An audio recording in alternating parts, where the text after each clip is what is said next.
A cup of coffee and a quiet corner booth. That's all Ben offered. Nothing fancy, nothing complicated. Just basic human decency toward an old Marine and his support cat. 20 minutes later, he was unemployed. But then, 12 Marines in dress. Blues walked through that same door, and suddenly everyone in Maplewood realized they'd been watching something much bigger than a workplace argument. Before we dive in, drop a comment and tell us, have you ever lost something for doing the right thing? Hit that subscribe button because this story doesn't just unfold. It stands at attention. Ben Taylor wasn't supposed to be working that Tuesday morning. He'd picked up the shift for Marcus, who'd called in with food poisoning around 6 a.m., voice thick with misery and apologies. Ben didn't mind. At 23, he needed the hours more than he needed the sleep, and Tuesday mornings at Maplewood Café were usually dead quiet anyway. Coffee for the regulars, eggs over easy for Mr. Patterson, maybe a muffin for the librarian if she stopped by after her morning jog. The cafe sat on the tired end of Main Street, where the paint peeled a little more each winter and nobody bothered to fix the cracked sidewalk out front. It was the kind of place that served its purpose without making a fuss about it. Strong coffee, decent eggs, and chairs that had been worn smooth by 15 years of customers who knew exactly where they wanted to sit. The bell above the door was loose on its mount and gave a weary clatter every time someone pushed through, like it was announcing visitors but couldn't quite muster the enthusiasm. Ben moved through his morning routine with practiced efficiency, checked the coffee levels, wiped down tables that were already clean, and mentally prepared for the usual parade of familiar faces. Mrs. Chen would want her black coffee and wheat toast, dry. Jerry from the hardware store would order 2 everything bagels to go, one for himself and one for his brother, who ran the register. Simple, predictable, safe. That was before Walter Briggs pushed through the door at 10:06. The bell gave its tired clatter, and Ben looked up from the order pad he'd been organizing. What he saw made him pause, pen halfway to paper. The man in the doorway wasn't one of the regulars. Hell, he wasn't like anyone who'd ever walked into Maplewood Café. He wore a Marine Corps jacket that had seen better decades, forest green with patches that told stories Ben couldn't read. One sleeve carefully mended where the fabric had worn. A through. His boots were the kind that had walked serious miles, not just from the parking lot to the front door. But what caught Ben's attention wasn't the jacket or the boots, or even the way the man moved, like every step required a small negotiation with pain. It was the cat. Secured against his chest in what looked like a custom carrier was a large tabby, with the most alert eyes Ben had ever seen on any animal. The cat wasn't sleeping or hiding or doing any of the things you'd expect from a pet being carried around. Instead, it was scanning the room with the focused intensity of a security guard on his first day, taking inventory of every face, every movement, every potential threat or comfort. Its ears swiveled like tiny radar dishes, and when its gaze swept past Ben, he felt oddly evaluated. The man, Walter, though Ben wouldn't learn his name for another few minutes, stood just inside. The door, clearly assessing the layout. Not nervous exactly, but careful. The kind of careful that comes from muscle memory, from training that never quite leaves your system even when you're buying groceries or looking for a place to sit down with a cup of coffee. Ben was about to step forward with a menu when Linda Harper's voice cut through the morning quiet like a blade through warm butter. "Sir," her tone was already edged with authority, "you'll need to leave the animal outside. Health code." Linda stood behind the register, arms crossed in the universal pose of someone who'd found a rule to enforce and intended to see it through. She wasn't cruel. Ben knew that. She was just rigid, the kind of person who believed that if you bent one rule even slightly, all the other rules would come tumbling down like dominoes. And in her 15 years of managing Maplewood Café, she'd seen enough chaos to know that rules existed for good reasons. But Ben was looking at the cat, and the cat was looking back at him, and something about the small vest it wore made him lean forward to read the careful lettering stitched across the chest. Support animal. PTSD alert, do not separate. The man, Walter, didn't argue. Didn't even look surprised. He just nodded once the way someone does when they've heard this particular speech before, and began to turn back toward the door. His movements were slow, deliberate, like he was carrying more than just a cat. Like disappointment was a weight he'd grown accustomed to shouldering, Ben felt something twist in his chest. Maybe it was the way the cat pressed closer to Walter's jacket when they turned to leave. Maybe it was the complete absence of surprise on Walter's face, like he'd been expecting this exact rejection all along. Or maybe it was simpler than that. Maybe it was just the memory of his own father, coming home from the plant with that same defeated set to his shoulders, that same quiet acceptance of being told he didn't belong somewhere. "Sir," Ben said, loud enough to carry across the cafe, but gentle enough not to startle anyone. "Actually, you can sit right over here." He gestured to the corner booth by the window, the one that got the best morning light and had clear sightlines to both the entrance and the kitchen. A good spot for someone who needed to keep track of their surroundings. Walter paused, turned back. His eyes met Ben's across the room, and for a moment they just looked at each other. Not sizing each other up exactly, but recognizing something. Walter's eyes were the color of storm clouds, gray and careful, holding the kind of knowledge that comes from seeing too much too young, but there was something else there too. A flicker of surprise, maybe even gratitude, quickly controlled. He walked to the booth with the measured pace of someone whose body had learned to accommodate old injuries. Ben grabbed a menu from the stack by the register and followed, acutely, aware of Linda's eyes tracking his movement. "Coffee all right?" Ben asked, as Walter settled into the booth, adjusting the cat carrier across his lap with practiced ease. "Black," Walter said. His voice was like gravel over concrete, worn smooth but still rough around the edges. Ben nodded and headed for the coffee station, grabbing a clean mug from the rack. The morning blend was strong enough to wake the dead, which seemed appropriate. As he poured, he could feel the tension in the room shifting, thickening like humidity before a storm. The other customers, Mrs. Chen with her wheat toast, Jerry waiting for his bagels, old Frank DeLucci reading his paper in the booth by the kitchen, were starting to notice that something unusual was happening. When Ben returned with the coffee, he set it down carefully and then, without making a big production of it, bent down and placed a small saucer of water on the floor beside the booth. The cat, Charlie, he would later learn, regarded the gesture with regal acknowledgement, a slow blink that seemed to convey approval. "Thank you," Walter said. Just those two words, but they carried weight, gratitude, relief, the particular kind of appreciation that comes from unexpected kindness in an unkind world. Ben nodded. Of course. Then, because something about Walter's stillness suggested he might need it, "Take your time." That's when Linda decided she'd seen enough. Her heels clicked against the linoleum with the sharp precision of someone who'd made up her mind and wouldn't be deterred by sentiment or circumstances.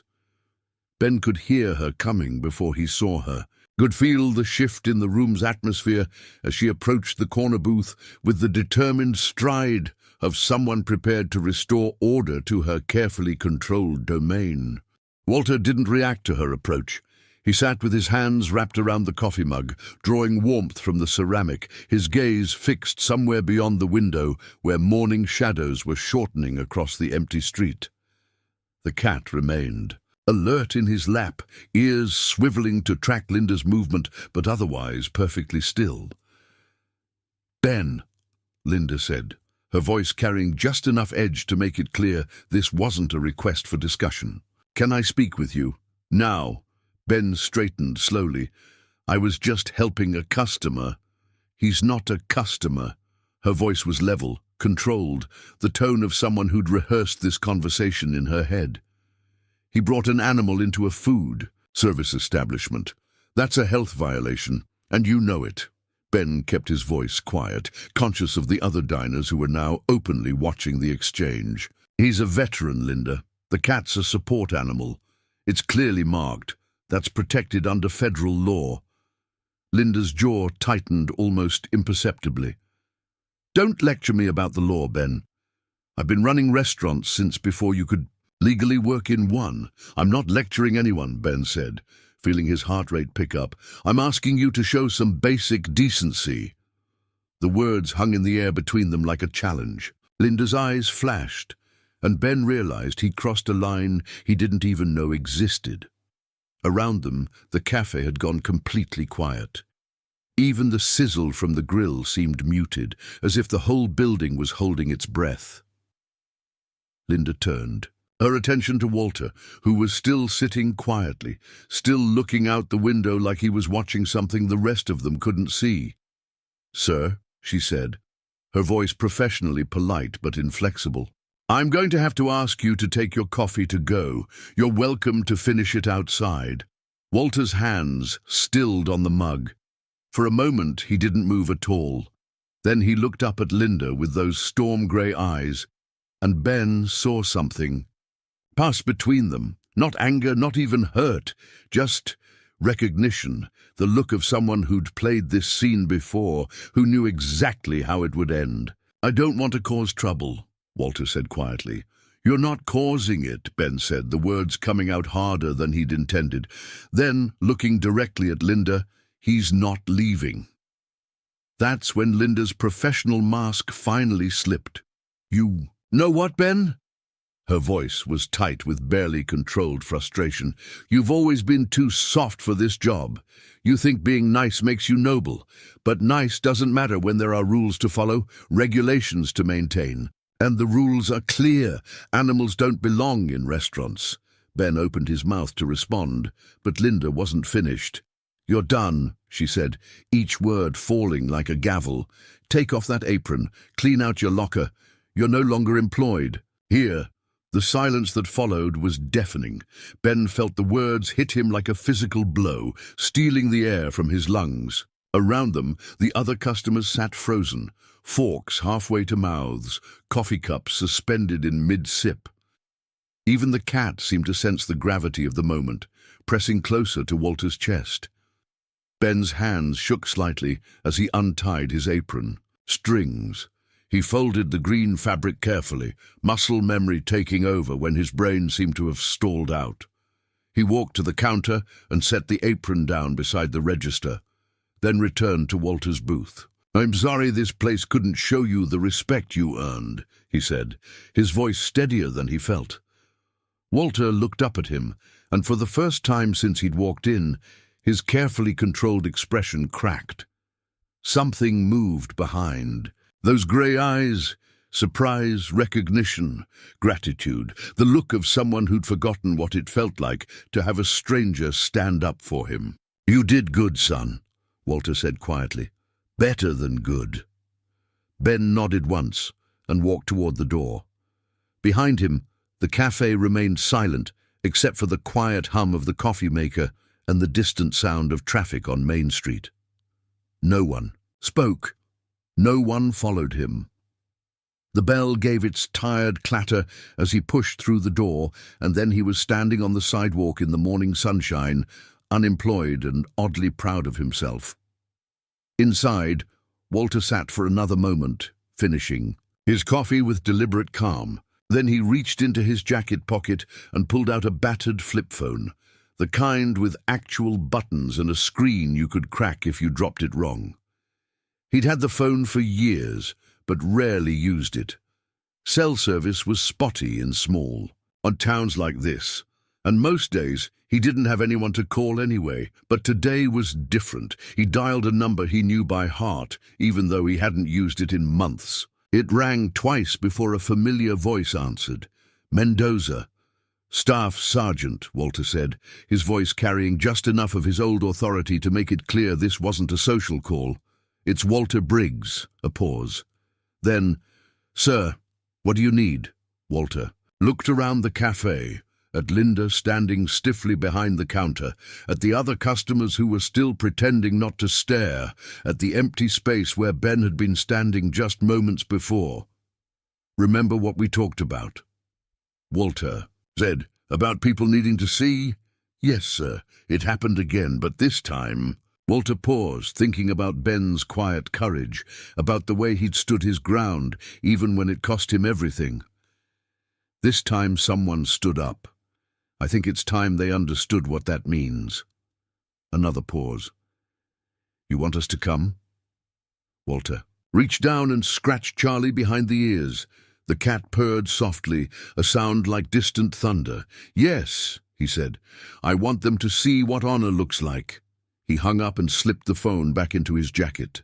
Then he stood slowly, gathered Charlie in her carrier, and walked to the counter where Linda was hovering awkwardly, clearly unsure how to handle the aftermath of what had just happened. "The coffee was good," he said simply. "Thank you." He left, exact change on the counter, and walked out into the morning sunshine. Across the street there was a small bench in front of the hardware store, positioned to catch the morning sun. Walter settled onto it, adjusted Charlie's carrier across his lap, and waited. He didn't have to wait long. 23 minutes later, 3 black SUVs turned onto Main Street, moving in perfect formation. They weren't speeding, weren't running, with lights or sirens. They just appeared, like something out of a movie or a dream or a story you tell your grandchildren about the day everything changed. The vehicles pulled up in front of Maplewood Café with military precision, not haphazardly. Parked like regular customers, but positioned with clear sightlines and easy exit routes. The kind of parking that suggested the drivers had been trained to think about things like cover and extraction routes, even when they were just stopping for coffee. The doors opened simultaneously, and 12 Marines stepped out onto the sidewalk. Teed were in dress blues, the kind of uniform that costs more than most people make in a month and requires 30 minutes to put on properly. Polished shoes that reflected the morning sun, ribbons that told stories of service in places most civilians couldn't pronounce, covers positioned at the regulation angle, not a thread or button out of place. They moved like they were still on base, with the kind of coordination that comes from months of drilling together. No wasted motion, no unnecessary conversation, just professional soldiers moving with purpose. Inside the cafe, Linda Harper felt her world tilt sideways. She'd been wiping down the same table for the past 10 minutes, trying to process what had just happened with Ben and the veteran and the cat. Part of her knew she'd handled it wrong, but a larger part insisted she'd had. No choice. Rules were rules. Policies existed for good reasons. You couldn't just ignore health codes because someone had a sob story. But now there were Marines walking through her front door, and suddenly her carefully reasoned arguments seemed less solid than they had 5 minutes ago. The first Marine through. The door was tall and broad-shouldered, with the kind of bearing that suggested he'd been giving orders for a very long time. His name tag read Mendoza, and his eyes swept the cafe with the practiced assessment of someone who'd learned to evaluate threats and terrain in seconds. He didn't announce himself, didn't ask for the manager or demand to speak to whoever was in charge. He simply walked to the center of the dining area and stood there, hands clasped behind his back, waiting. The other Marines followed, spreading throughout the cafe with the casual efficiency of a team that had worked together before. They didn't sit down, didn't remove their covers. They just waited. Linda approached on unsteady legs, her mouth dry. "Can I help you, gentlemen?" Mendoza's gaze settled on her with the weight of someone who'd commanded Marines in combat zones and wasn't impressed by civilian authority. "We're here for Mr. Briggs," he said simply. The words fell into the cafe's silence like stones into still water. Linda felt her heart rate spike. He's not here anymore," she managed. He left. Mendoza nodded slowly. We know. We'll wait. He took a seat at the table in the center of the room, and the other Marines followed suit, positioning themselves throughout the cafe with the kind of spatial awareness that suggested they'd been trained to control rooms much more dangerous than this one. Linda stood frozen beside the coffee station, unsure what to do next. In 15 years of managing restaurants, she'd dealt with difficult customers, health inspectors, angry suppliers, and corporate executives. But she'd never had 12 Marines in dress blues occupy her dining room like they were claiming territory. If you're not going to order, she began, then stopped when one of the Marines near the window produced something from his pocket and placed it gently on the table. It was a coin, silver, about the size of a $50, with an eagle and anchor on one side and an inscription on the other. Even from across the room, Linda could see it was military. The kind of thing she'd heard about but never actually seen. A challenge. Coin! The Marine who'd placed it, a younger man with serious eyes and ribbons that spoke of recent deployments, looked directly at her. Staff Sergeant Mendoza served with Mr. Briggs in Afghanistan, he said quietly. They all did. Linda's mouth went dry. Around the cafe, her regular customers sat in stunned silence, suddenly understanding that they were witnessing something far beyond their usual Tuesday morning routine. Outside, Walter rose from his bench and crossed the street with measured steps. Charlie stirred in her carrier, sensing the change in her companion's demeanor. When Walter pushed through the cafe door, every Marine in the room stood as one. The sound of 12 chairs scraping against linoleum was the loudest thing in Maplewood that morning. Mendoza stepped forward and saluted. Walter, despite his worn jacket and tired eyes, returned it with the crisp precision of someone who'd spent years perfecting the gesture. Sir, Mendoza said, we came as soon as we heard. Walter nodded, then looked around the cafe, at Linda, standing pale behind the counter, at the customers who were trying not to stare, at the empty space where Ben should have been working. There was a young man, Walter said, his voice carrying, clearly in the silence. Ben Taylor. He saw what others missed. He stood up when it would have been easier to look away. We know, sir, Mendoza replied.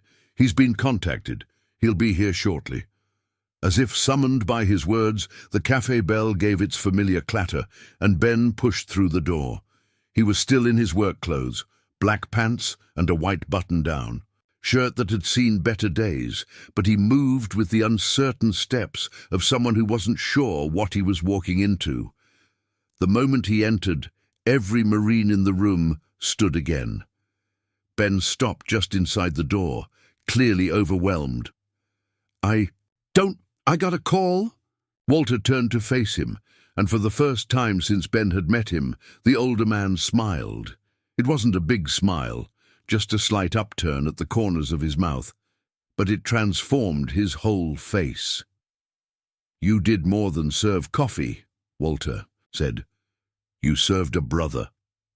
Ben opened his mouth to respond, but no words came. He just stood there, looking around at 12 of the most squared-away Marines he'd ever seen, all of them watching him with expressions that ranged from respect to curiosity to something that might have been pride. Mendoza stepped forward. Mr. Taylor, my name is Staff Sergeant Louis Mendoza. I served with Mr. Briggs in Helmand Province. He saved my life and the lives of 3 other Marines during an ambush in 2007. Ben blinked. I didn't know. You weren't supposed to, Walter said quietly. That's not why you did what you did. Mendoza nodded. What you did today, standing up for a veteran, putting principle before convenience, that's the kind of character we look for in Marines, the kind we hope to find in civilians. Around the cafe, Ben could see other customers leaning forward, straining to hear every word. Linda stood behind the counter like a statue, her face pale and her hands trembling slightly as she gripped the edge of the register. Sir, Ben said, looking at Walter, it was the right thing to do. Yes, Walter replied, it was. One of the younger Marines, a corporal with bright eyes and the kind of eagerness that spoke of recent graduation from boot camp, cleared his throat. "Permission to speak, Staff Sergeant?" Mendoza nodded. "Mr. Briggs earned the Silver Star for his actions in Afghanistan," the corporal said, his voice carrying clearly through the cafe. "He ran into enemy fire to extract wounded Marines when our position was overrun, carried Staff Sergeant Mendoza half a mile through hostile territory when the medevac was delayed." The silence that followed was absolute. Ben felt his knees go. "Weak. You're a hero," he said, the words barely above a whisper. Walter shook his head. "I did my job, just like you did yours. But I lost my job." "No," Mendoza said firmly. "You found something better." He reached into his jacket and pulled out a business card, crisp white, with the Marine Corps emblem embossed in gold. "The Veterans Alliance Foundation has been looking for someone to run their new outreach program, someone who understands what service means, even if they've never worn the uniform." Ben took the card with shaking hands. "I don't understand." "They need someone who can connect with veterans," Mendoza explained. "Someone who can see past the surface, past the rules and regulations, to the person underneath. Someone who knows that sometimes doing the right thing costs you something." Walter reached over and placed a hand on Ben's shoulder. "They need someone like you." For a moment, Ben couldn't speak. He looked around the cafe, at the Marines who had come to honor a brother, at the customers who were witnessing something they'd remember for the rest of their lives, at Linda, who was still standing frozen behind the counter. Finally, he found his voice. "What about Charlie?" he asked, gesturing to the cat who was watching the proceedings with alert interest from her carrier. Walter smiled, a real smile this time, the kind that reached his eyes. "She comes with me wherever I go. Non-negotiable." "Then, I guess," Ben said slowly, "I'd better learn about therapy animals." The Marines around the room began to smile, just slight upticks at the corners of their mouths, but unmistakable. Mendoza extended his hand to Ben. "Welcome to the team, Mr. Taylor." As they shook hands, the cafe door opened again, and a woman in a crisp business suit entered, carrying a briefcase and wearing the kind of expression that suggested she was used to getting her way. "I'm looking for Ben Taylor," she announced. "I'm Rebecca Martinez, Regional Coordinator for the Veterans Alliance Foundation." Ben raised his hand tentatively. "That's me." "Good," she said briskly. "We have a lot to discuss. The Foundation has been tracking your story since this morning. Someone posted a video online, and it's been shared over 50,000 times in the last 2 hours. Ben felt the blood drain from his face. "A video?" Rebecca pulled out her phone and showed him the screen. There it was, shaky footage of Ben serving Walter coffee, Linda firing him, and Walter making his phone call. The caption read, "Young man loses job for helping veteran with service cat. Watch what happens next." "The Foundation wants to offer you a position," Rebecca continued, "Program Coordinator for Veteran Support Services in small communities. Starting salary is 60,000 plus benefits plus a housing allowance. And before you ask, yes, service animals are not just welcome, they're encouraged." Ben looked at Walter, who was watching him with those grey eyes that had seen too much but still held hope. "What do you think?" Ben asked. Walter scratched Charlie behind the ears. "I think," he said slowly, "that sometimes the universe has a way of putting the right people in the right place at the right time. Is that a yes?" "That's a yes." Behind the counter, Linda Harper cleared her throat. When everyone turned to look at her, she seemed to shrink under the collective gaze of 12 Marines and a room full of customers who had just witnessed something extraordinary. "Mr. Briggs," she said, her voice barely audible. I made a mistake." Walter looked at her for a long moment. When he spoke, his voice was gentle but firm. Ma'am, you didn't make a mistake. You made a choice, the same choice a lot of people make every day, to see the rule instead of the person, the regulation instead of the human being." He paused, adjusting. "Charlie's carrier. The good news is choices can be changed, but that's up to you." Linda nodded, tears threatening at the corners of her eyes. "What? What can I do?" "Start small," Walter said. "Next time someone walks through that door who looks different, sounds different, needs something you're not sure you can provide, try seeing them first, before you see the problem they might represent. And put up a sign," Ben added quietly. "Veterans and service animals welcome, always." Linda nodded again, more firmly this time. "I will, I promise." Mendoza checked his watch and looked around at his Marines. "Time to move out," he announced. "We've got a long drive back to base." The Marines stood as one, the same synchronized movement that had marked their arrival, but instead of filing out immediately, each one stopped at Walter's table. Some shook his hand, others simply nodded. A few pressed coins or patches into his palm, small tokens of respect and brotherhood. The last Marine to approach was the young corporal who had spoken earlier. He looked barely old enough to vote, with the kind of fresh-faced enthusiasm that suggested he hadn't yet learned to be cynical about the world. "Sir," he said to Walter, "my grandfather served in Vietnam. He used to tell me stories about coming home, about how people treated him. He always said he hoped things would be different for the next generation." Walter clasped the young Marine's hand. "They are different, son, thanks to people like you, and people like Ben here." The corporal nodded and followed his squad out the door. As the last Marine exited, the cafe fell into a strange kind of silence, not empty, but full of something that hadn't been there before. Walter stood slowly, gathering Charlie and her carrier. "Well," he said to Ben, "I suppose we should talk about this new job of yours." "Actually," Ben said, glancing around the cafe, "I was thinking we could talk about it over coffee. Somewhere that serves veterans and service animals." Walter laughed, the first genuine laugh Ben had heard from him. "I know just the place." As they walked toward the door, Linda called out from behind the counter, "Mr. Briggs, Ben, your coffee, it's on the house, today and every day." Walter paused at the door and touched the brim of an imaginary cap. "Much obliged, ma'am." They stepped out into the morning sunshine, where the black SUVs were already pulling away from the curb in the same formation they'd arrived in.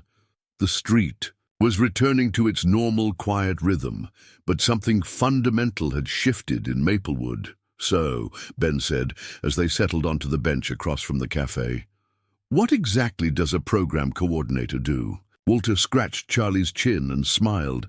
"I imagine," he said, "you'll figure it out as you go. Best kind of mission there is, the kind where you get to help people and learn something new every day." Ben nodded, feeling something settle in. His chest that he hadn't realized was unsettled. For the first time in months, maybe years, he felt like he was exactly where he was supposed to be. "One question," he said. "Shoot. When you called your friend Mendoza, how did you know he'd come?" Walter was quiet for a moment, watching cars pass on Main Street. "Some bonds," he said finally, "don't break just because you take off the uniform. Some people, once they've got your back, they've got it for life. Marines especially. And now, Walter said, "you've got ours." 3 weeks later, Ben stood in the parking lot of a newly renovated community center on the outskirts of town, watching contractors install a sign above the main entrance. The letters were bronze against white background, clean and simple. Maplewood Veterans Resource Center, a place for heroes and their companions. Walter emerged from the building carrying Charlie in her now familiar carrier, followed by Rebecca. Martinez and a woman Ben didn't recognize, tall, with graying hair and the kind of posture that suggested military background. "Ben," Rebecca called, "there's someone I'd like you to meet." The woman stepped forward and extended her hand. "Colonel Sarah Webb, retired Marine Corps. I'll be overseeing the program from the Foundation side." Ben shook her hand, noting the firm grip and direct gaze. "Pleasure to meet you, ma'am." "The pleasure's mine," she said. "I've heard a lot about what happened at the cafe. It's exactly the kind of principled action this program was designed to support." "Speaking of which," Walter interjected, we've got our first official visitor." He gestured toward the parking lot, where a pickup truck was pulling into a space near the entrance. The driver was a young woman, maybe 25, with the kind of careful movements that suggested recent injury. As she got out of the truck, Ben could see the prosthetic leg below her right knee, the careful way she balanced as she reached for the crutches in the passenger seat. But what caught his attention was the golden retriever that jumped down from the truck bed, alert, well-trained, wearing a vest that marked it as a service animal. "Corporal Jessica Torres," Walter said quietly. "Lost her leg to an IED outside Kabul. Been struggling with VA bureaucracy for months, trying to get housing that will accept her and Riley." The woman, Jessica, approached slowly, her eyes taking in the new building, the sign, the small group of people waiting to welcome her. "Mr. Briggs?" she asked tentatively. "That's me," Walter replied, "and this is Ben Taylor, our program coordinator. He's the one who's going to help you navigate the system." Jessica looked at Ben, then at Walter, then at the building behind them. "Is this real? I mean, is this actually a place where veterans and their service animals are welcome?" Ben finished. "Yes, ma'am. That's exactly what this is." For a moment, Jessica didn't speak. She just stood there, leaning on her crutches, while Riley sat perfectly at attention beside her. Then her composure cracked, just slightly, and Ben saw the exhaustion and relief that had been hiding behind her military bearing. "I've been living in my truck for 2 months, she said quietly. "No one would rent to me with Riley. They all said, no pets, and when I tried to explain about service animals—" "You don't have to explain," Ben said gently. "We understand." Walter stepped forward. "Corporal Torres, let me show you what we've got inside. Full apartment, pet-friendly, of course. Kitchen, private bath, and a dog run out back for Riley." As they walked toward the building, Charlie stirred in her carrier and meowed softly, the first sound Ben had ever heard her make. Walter chuckled. "Charlie says welcome home." Jessica laughed, and for the first time since Ben had met her, she looked like the young woman she was, instead of a soldier carrying the weight of the world. "I think," she said, "I'm going to like it here." That evening, Ben stood on the steps of the resource center, watching the sun set over Maplewood. Inside, Jessica was settling into her new apartment, while Walter helped her arrange furniture and Rebecca finalized paperwork. The contractors had finished for the day, leaving behind a building that looked ready to serve its purpose. His phone buzzed with a text message from Linda Harper. "Saw the news about the resource center. Coffee's ready whenever you want to stop by. Sign says veterans and service animals always welcome, no exceptions." Ben smiled and typed back, "Thanks. We'll be there soon." As he put his phone away, Walter emerged from the building with Charlie. In her carrier, the older man looked tired but satisfied, the kind of exhaustion that comes from good work well done. "How's Jessica settling in?" Ben asked. "Like she belongs," Walter replied. "Riley's already claimed the spot by the window, and she's talking about enrolling in the community college. Wants to study social work. Think she'll like it here?" Walter looked out over the town, where lights were beginning to twinkle in windows, and the evening traffic was settling into its quiet rhythm. "I think," he said, "she's exactly where she needs to be, just like you, just like all of us." Ben nodded, feeling the truth of it settle in his chest. 6 months ago, he'd been a waiter with no direction and no real purpose. Now he was running a program that would help veterans across 3 counties, working alongside people who understood what service meant, making a difference in ways he was still learning to measure. "Hey, Walter," he said as they walked toward his truck. "Yeah? Thanks for ordering that cup of coffee." Walter smiled and scratched Charlie behind the ears. "Thanks for pouring it." As they drove toward town, Ben caught sight of Maplewood Café. In his rearview mirror, there was a new sign in the window, hand-painted in neat letters. "Veterans and service animals, welcome here. Always. Some stories," he thought, "don't end. They just begin again, one cup of coffee at a time. In a world that moves too fast and cares too little, it's easy to miss the moments that matter. The quiet acts of courage that happen when no one's watching. The choice to see a person instead of a problem, to offer dignity instead of regulations, to stand up even when it costs you something." Ben Taylor didn't think he was doing anything special when he poured that cup of coffee. Walter Briggs wasn't looking to be rescued. And Charlie? She was just being loyal, as always, but sometimes the smallest gestures create the biggest changes. Sometimes standing up for one person means standing up for everyone who's ever been told they don't belong. If this story moved you, if it reminded you that honor isn't just worn on a uniform, but carried in the heart, hit that subscribe button. Because on this channel, we believe in shining light on the people the world overlooks. And next time you see someone with quiet eyes and a story you haven't heard yet, don't look away. You might be the chapter they've been waiting for.